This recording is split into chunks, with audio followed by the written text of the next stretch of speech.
Hi, my name is Stan.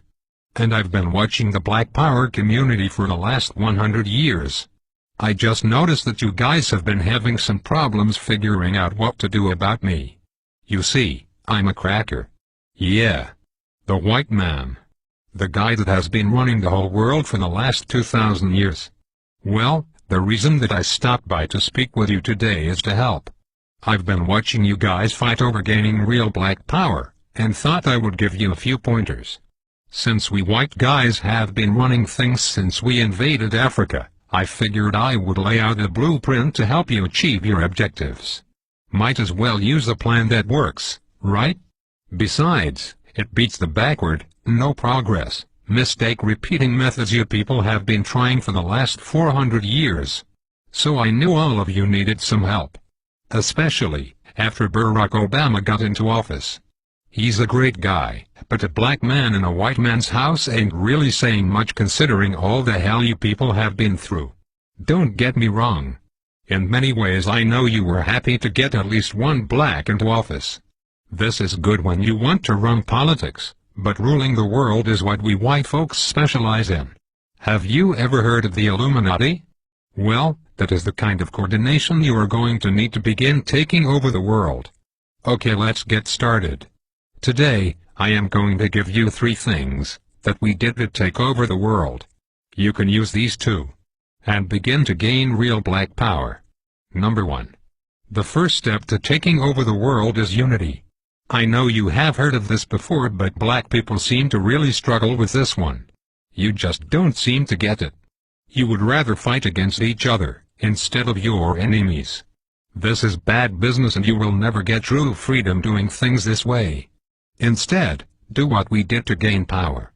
We divided and conquered entire countries based on their differences, while holding true to our similarities. I am white. There is no changing that. My God-born tendency is to preserve my own. Nothing is racist about that. It is just common sense. You people are the stupid ones, going around trying to love everybody, but yourselves. We kicked your asses here in America for over 400 years, and you still go around talking about Jesus loves everyone. While you've been doing all the praying and jumping around, we have been buying up the world and making laws you have to abide by. No offense, but everyone else has unity but you. I mean, look at the business in your neighborhoods. The people that control it don't even look like you. In fact, everyone who comes to this country sets up a business in the black community. The Koreans, the Indians, the Chinese. The list goes on and on. Aren't you tired of letting these other people supply all of your food, nails, and weaves? The one thing they have that you don't is unity. Number 2. Once you get unity, you are going to need to get organized. When we took over the world we had a plan in place. A goal. Since we whites make up a small percentage of the global population, we knew the only way for us to exist was to enslave non-white people. This was our global plan for white supremacy. But we didn't stop there. We organized a military force behind our goal and executed it to perfection. Killing men, women, and children across the globe with brute force. Whatever we needed, we just took it. And if blacks or Native Americans didn't like it, oh well. Remember, there are no rules in war. Our objective is to ensure survival. But you black people seem to think your economic hardships, social injustices, and high arrest rates just happened by chance alone. Never mind, we've worked nearly 4 centuries, day and night to keep you people exactly where we want you. On the plantation. Yeah. It's true. Let me tell you a little secret. Most white people are not going to tell you this. It's an old family secret we have kept pretty quiet about. And for good reason. You see, all that free labor my white ancestors got from your black ancestors, translated into a lot of money. In fact, the black slave trade was the greatest wealth-building tool in human history. With free labor we were able to finance the Industrial Revolution. Well, all of that money pretty much stayed in the vast majority of white families. And with all due respect, whites intend to keep it that way. You see, Dr. Martin Luther King was pretty good at integrating lunch counters and toilets. However, He didn't do so well at integrating bank accounts, so you blacks were shafted out of the money that was due to you in exchange for a good job and education. But it was us whites who own most of the jobs. Which brings me to my point. It's just another plantation. I say all of that to say, being organized is more than alignment, it is knowing the traps we have laid out for you, and then moving around them. Everybody knows but you blacks. That education will only keep you enslaved. It will only produce what it has already produced. A bunch of dressed-up plantation workers perfectly content, working and serving under another man's vision. You don't really think we are going to teach you to build a nation for yourselves, do you? If you were really educated, you would be able to solve your own problems. Problems like gang violence, poor economics and underrepresentation. Instead, you will continue to pass the notion of getting a good job down to your children. This will brainwash them to be just like you. And the cycle will repeat for generations. While we whites continue to run things at the top, your grandchildren will be celebrating the first black Catholic Pope. I know this has been long, so let's move to number 3. The third way to gain black power is the most important of all. It is this way because it deals more with your psychology than your conscious mind. When we took over the world, we decided to use the most dangerous weapon of all to subjugate the darker peoples of the planet. We used a combination of white supremacy and religion to mindfuck these people into complete submission. If a robber breaks into your house, rapes your family, kills your mother and father, then tells you that in order to go to heaven, you have to worship as God.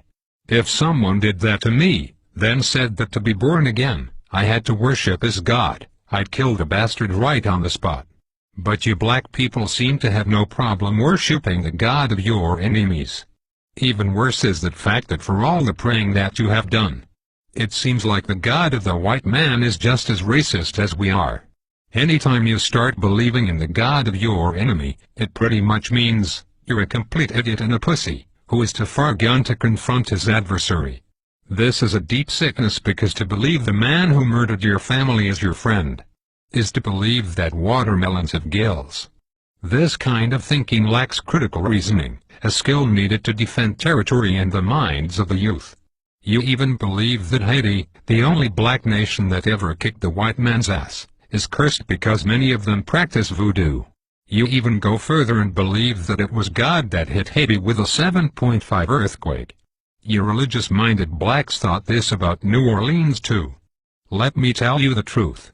We gave you this God because we knew by worshipping a white God you would subconsciously be worshipping us. That was a part of our plan, and it worked like a charm on the early slave plantations. We whites decided to perfect it, and have taken our gods all over the world to dark people. You see, we know that if we can get you to put down your God, and pick up ours, you will lose your real power. This is really effective for controlling a people. Practically, by doing this, you will never fight against us because subconsciously you would be fighting God. I know that is a serious mindfuck. But that is why you cheer for a white Jesus to kill all the darkies down in Haiti and New Orleans, while kissing Pat Robertson's ass. Meanwhile our harp machines can shake up more prime real estate for the oil companies. If you continue to follow the God of your enemies, you will never rule the world, because you will always have your allegiance with the white man, instead of your God, who's pissed off because you traded him in for a blonde-haired, blue-eyed hippie, whose name we took from the Greek god Zeus. So, let's recap. The top 3 things you need to do to rule the world, and to have black power is: Number 1, get some unity. Stop killing each other over nickel bags of weed and coke. You are basically helping to kill off your own army. Stop it and unite. Number 2, get organized. There is nothing worse than a bunch of rich rappers talking about gangsta and keeping it real, when all of them still work for rich white and Jewish men that pimp them for their talent. With Jay-Z, P. Diddy and Oprah, you black people should have your own distribution company by now, instead of relying on your white backers to put out your albums. This is because you are not organized. This goes for all you sports athletes too. You black sports guys are stupid. You're a grown man and you still have an owner. Stop being a slave and wake up. When you die, all you will have to pass on to your children is a championship ring. When I die, I will have at least 2 islands and a few manufacturing companies to extend my legacy. For you sports guys, no one will remember you, and the money you blew on trying to floss will be right back into our hands. You need to organize and put your money and minds together, for one common goal. Black power. Last but not least, you have to stop following the white man's God. He has really done nothing for you since you started to believe in him. Basically all my God has done for you is allow white guys like me to continue stealing from you. Sure, we'll give you a few rich blacks to make it up the ladder. But this is to keep up hope in you, so that you will teach cowardness and fear to your children and get nothing in return. You will keep praying while we will keep slaying and taking more land and control of the earth. It will be this way as long as you fall for the lie that some white dude is going to come down from the skies and pull you out of this shit. Stop it. Instead, go back to believing in your God.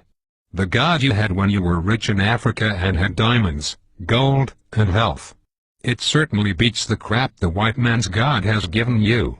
Even if you believed in rocks, you would probably have more luck than what you have gotten with this guy. One last thing. Black people need to stop saying that they're blessed. This is not only dumb, but it lets us white people know that we are still very much in control. If I steal you from your home and throw you into a cardboard box, have you work for 400 years on a plantation, just because I give you a pillow, doesn't mean that you were blessed. It just means that I gave you a fucking pillow. If a guy cuts off your hand, and then turns around and gives you a bandage, it don't mean anyone blessed you. He just needs his slave to be able to work the next day. So you are not blessed just because the white man gives you a doggy treat. It simply means, you are fucked. So given all the crap you blacks have dealt with here in America, and abroad, a new car or money for the light bill are just tools we white folks who are trying to run a plantation do to keep up the morale.